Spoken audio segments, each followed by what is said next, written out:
In our society today, we are conditioned to rely on mother culture, as mother culture defines what we think is right. The societal expectations have accustomed us to following and relying on technology, becoming fully dependent and vulnerable. By 2029, it is expected that the brain power of a single computer will be equivalent to that of a human, and by 2047, one computer will be equivalent to the brain power of the entire human race combined. And for what means? What is the purpose of this technological advancement? To make our lives easier? We think that by creating something smarter than us, all our problems will be solved. However, the reality is, we create technology in our own image. We create it to imitate what we do and how we live our lives. But we are corrupt.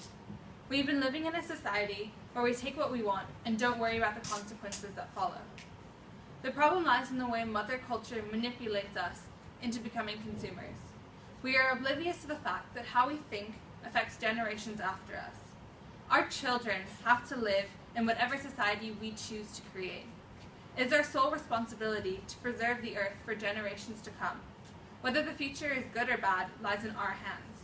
What type of society are you willing to create?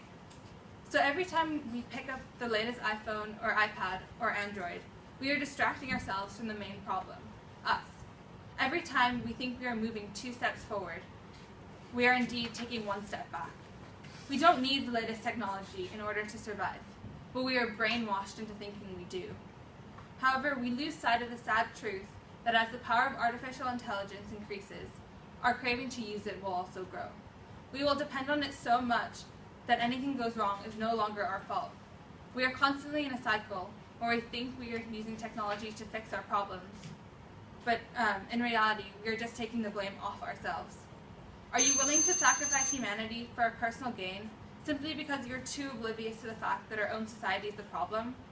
We need to focus on fixing our perspective on how we live before we attempt to use technology to save us.